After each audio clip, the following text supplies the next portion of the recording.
Hello and many thanks for joining us. This is Aso TV News. I am Tina. We sincerely apologize for bringing a little bit behind schedule. Bola Tinubu joins African leaders in Japan for Development Conference. ST Minister Barrister Nyesom Wike inaugurates water plant at Usma Dam. 36 governors launch investment platform to attract foreign direct investment. And Federal Road Safety Corps continues in detail China's growing influence on the continent. The conference, hosted by Japan. Attendees at the high-level meeting include South Africa's President Cyril Ramaphosa, Kenya's President William Ruto, and United Nations Secretary General Antonio Guterres. Through its Belt and Road Initiative, pumping billions of dollars into port, railways, and roads. However, fresh lending has slowed in recent years, leaving many developing countries battling rising debt obligations to Belgian and private creditors. At the same time, Western aid to Africa has dwindled, partly due to former U.S. President Donald Trump's rollback of the United States Agency for International Development Programs. Japanese media reports suggest that President Bola Tinubu has permanently abolished the controversial 5% excise duty on telecommunication services in a move aimed at reducing financial pressures on consumers and boosting Nigeria's digital economy. The announcement was made by the Executive Vice Chairman of the Nigeria Data Services, had triggered widely of operators already burdened in high operational costs. Recall that President Tinubu first suspended the tax in July 2023 as part of broader fiscal reforms to ease multiple tax burdens on businesses and households. The measure was briefly revisited in October 2024 when the National Assembly proposed restating it alongside new levies on gaming, betting, and lottery services. With its permanent removal, the government is signaling a commitment to fostering a more business-friendly environment Tuesday with journalists in Abuja. It's our infrastructure and tackling challenges associated with internet connectivity. So we are evolving to see how do we come up with a policy that is fit for purpose to ensure we have a robust internet, both in terms of infrastructure that assures that we have reliable and still affordable speeds. I think the affordability is not going to change from a policy perspective. But now it's more about how do we get high-speed internet. So of course, like the project Bridge from the Ministry is one of the initiatives that is kind of a precursor to the policy. And of course, once we get that high speed, now how do we make sure that these applications, the AIs, the remote sensing, the virtual calls, the consumption of Netflix and whatever work reliably? So it's now about, do we have enough data centers? Do we have enough internet exchanges? How safe are we online? In a session yesterday, I had to explain that Truecaller is not linked to the NINSIN database. Dr. Maida also added that a quarterly data report on network performance and various indices will be released to enable consumers make informed choices. By the end of this month or sometime early in September, we're also going to be releasing a public map for network performance. And this is based on information that is aggregated from all of us as consumers. So all the performance data as you're using your devices is uploaded to the network. So this is independent data for you. It's going to be aggregated and we're going to put it on the map, which is going to be available publicly.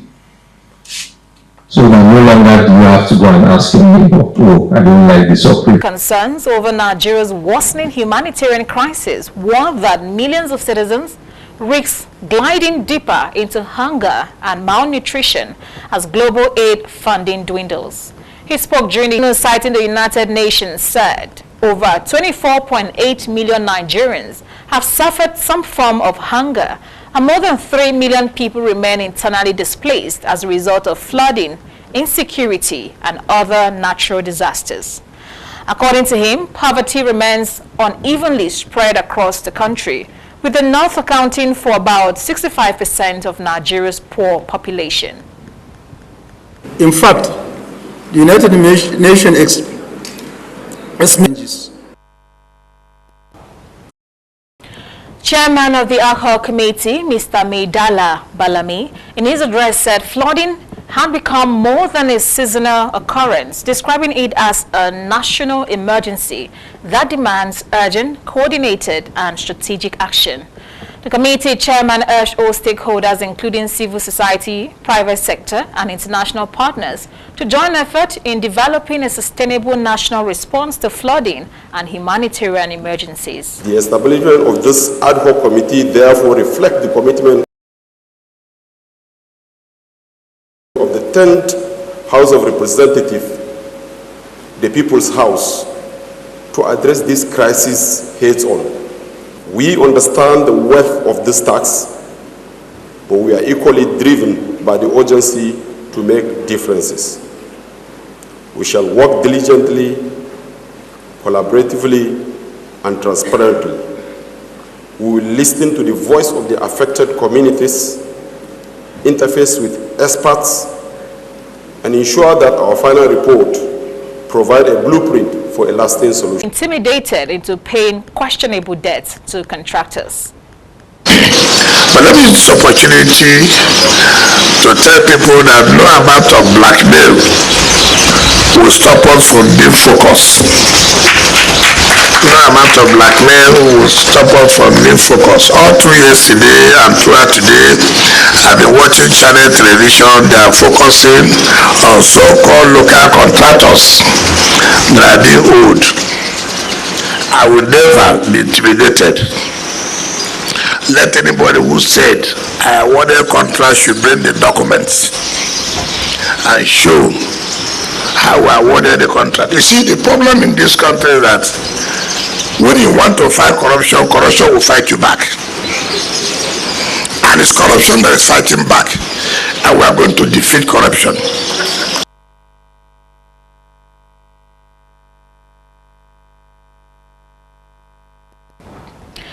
State governors on Tuesday unveiled a new investment platform aimed at boosting foreign direct investment inflows into Nigeria's 36 states.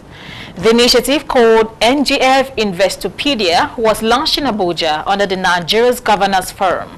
The forum said the platform became necessary as Nigeria's annual PDI inflow, estimated at $2 billion, represents less than 0.5% of the country's gross domestic product.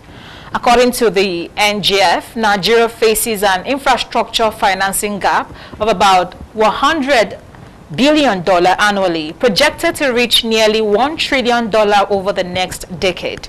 Despite this challenge, states have collectively allocated more than 17.5 trillion naira for capital projects in the 2025 budget cycle, underlining their commitment to improving infrastructure and social services. The NGF explained that the new platform would serve as a coordinated entry point for global and regional investors, helping to overcome financing constraints and the fragmentation that often hinder large-scale engagement. NGF Chairman and Kwara State Governor Abdurrahman Abdurazak noted that the forum is committed to positioning Nigeria as a viable destination for global and African capital financing opportunities.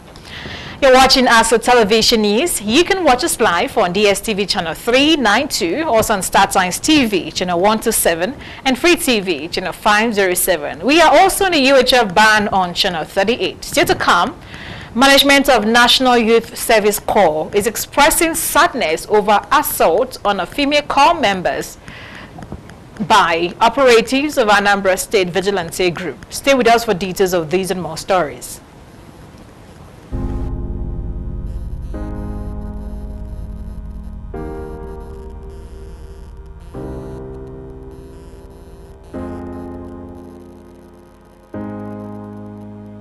Let's get one thing straight. Being a woman with disabilities doesn't mean you don't have the right to quality sexual and reproductive health information and services. Family planning, maternity care, STI prevention. Every woman deserves access to safe, respectful, and inclusive reproductive health care. My body, my health, my reproductive rights. No limits, no exceptions. Your health matters. Your choices matters. Get informed, get care, and take charge of your future. Thanks for staying with us. Moving on, the Federal Road Safety Corps will soon introduce its mobile court along the Gwaglada-Abaji-Lokoja Highway. This was announced by the FCT Sector Commander, Corps Commander Felix Tillman, at a town hall meeting with stakeholders and community members at a teacher's house in Gwaglada. Correspondent Abdullahi Mokhtar completes the story. The meeting theme, A Safer Road for All, brought together security agents, transport unions, politicians, traditional rulers, and other stakeholders. The chairman of Gwaglada Area Council, Alhaji Abubakar Jibringri, represented by Council Secretary Alhaji Mohammed Saba, pledged the council's support for initiatives that promote road safety and citizens' welfare. This road issue, especially the trailer park, is beyond Gwaglada Area Council. Nobody should expect that we will go and manufacture. Creating a trailer park, the whole of this place is just like 1/10 of a trailer park that is required. The Area Council does not have the luxury of the resources to do that. We are committed to joining hands with all others to talk to the minister to do that for us. Corps Commander Felix Tillman, FCT Sector Commander of the Federal Road Safety Corps, described the town hall meeting as an opportunity to gather feedback from the motoring public. He assured attendees that the FRSC's new mobile court will soon be operational on the Gwaglada-Abaji-Lokoja axis, urging motorists to exhibit responsible behavior on the roads. When you carry a vehicle with substandard tire that is poorly maintained, if something happens, you know that you have a responsibility. So we take that opportunity to talk to them most passionately, with a view to seeing how we can create change. We know reforms comes gently, slowly. Assistant Corps Commander Ahmed Sani, Unit Commander of the Gwaglada Unit Command, promised to address issues raised during the meeting. Comrade Abdullahi Mohammed Shafa, Chairman of the FCT wing of the Nigerian Union of Teachers, NUT, expressed gratitude for an award received during the event, acknowledging the critical role of teachers in road safety. We are going to find solutions to them. That's why we have a communique. Then we will now pass through each one of them and solve the issue by the grace of God. It's more than area council. They will reach out to the minister. So by the grace of God, the task force will do their work. We have a lot of our members who are members of the special marshals. Why are they there? To help the road safety in disseminating information, sensitizing the drivers on how to make the road safe. The event featured goodwill messages from stakeholders, including transport union representatives, and included an interactive session, presentation of awards to distinguished personalities, and a playlet by a National Youth Service Corps group. Abdullahi Mokhtar, Aso Television News. The Nigerian Civil Aviation Authority has summoned Ms. Comfort Emanson and an Ibom Air cabin crew member, Juliana Edward, for further investigation into a reported incident aboard an Ibom Air flight from Uyo to Lagos on August 10. NCAA's Director of Public Affairs and Consumer Protection, Michael Achimogu, disclosed this during a question and answer session at the Emergency National Civil Aviation Security Committee and stakeholders meeting held on Tuesday in Abuja. Achimogu confirmed he had earlier spoken with Ms. Emanson and stated that both she and the crew member had been invited for continued inquiry.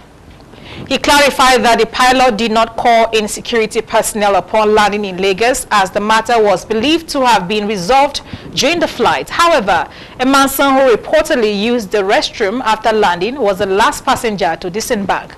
Assuring transparency, Achimogu stressed that the NCAA is committed to establishing all the facts surrounding the incident. Similarly, the Director General of the Nigerian Civil Aviation Authority, Captain Chris Najomo, has announced that all passengers must completely switch off mobile phones and portable electronic devices during takeoff and landing, saying flight mode is no longer acceptable, effective immediately.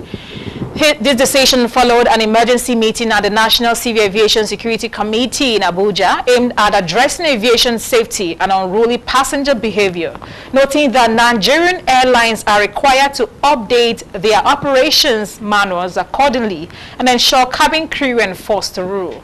Najomo stressed that unruly behavior will not be tolerated and offenders will face strict sanctions, emphasizing collaboration among regulators, airline security agencies, and passengers to improve aviation safety.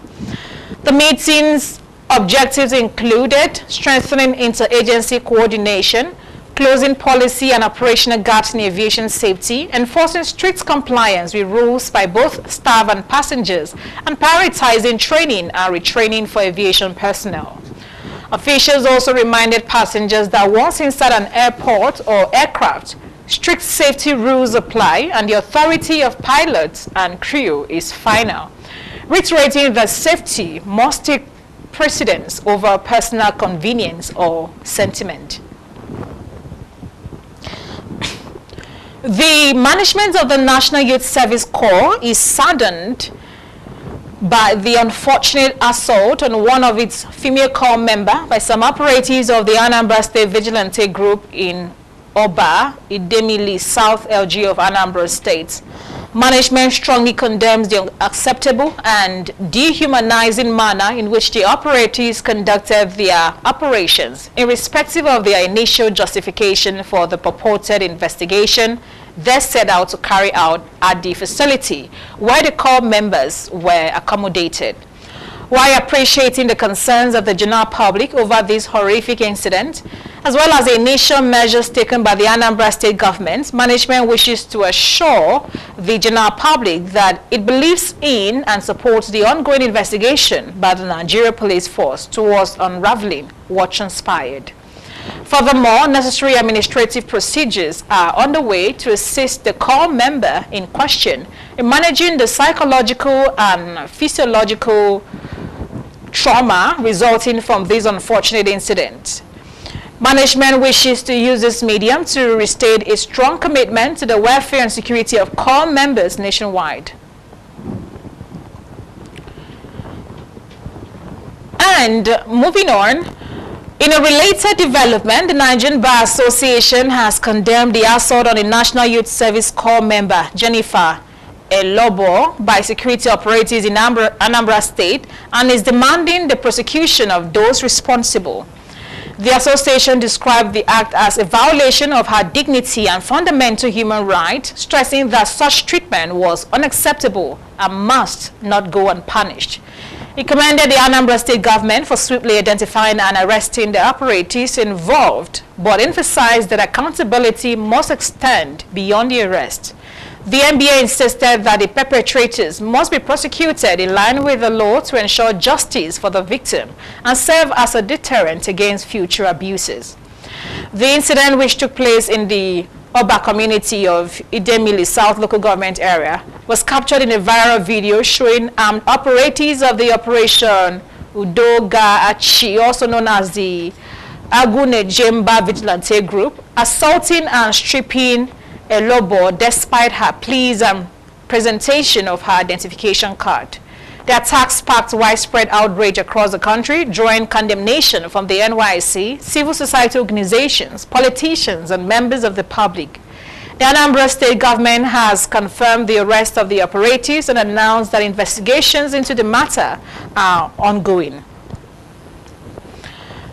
Operatives of the National Agency for the Prohibition of Trafficking in Persons have rescued 25 women from a suspected human trafficking syndicate in Abuja. In a statement, the agency spokesperson, Vincent Adekoye, said the women, believed to be victims of labor exploitation, were intercepted while being prepared for a journey to Saudi Arabia. The victims were picked up in front of a popular hotel in Wuse 2, Abuja, following intelligence reports that exposed the trafficking network activities. According to NAPTIP, investigations are ongoing to apprehend the traffickers behind the operation, while the rescued women are currently receiving care and support at the agency's shelter. The agency reiterated its commitment to dismantling trafficking rings and warned Nigerians against falling for deceitful offers of foreign employment that often lead to exploitation. And that's the news. But before we go, a look at one of our major stories. President Bola Tinubu today joined other African leaders in Japan for the Tokyo International Conference on African Development, a 3-day summit aimed at strengthening economic ties and exploring alternatives to China's growing influence on the continent. I am Tina Ojeachu. Many thanks for watching.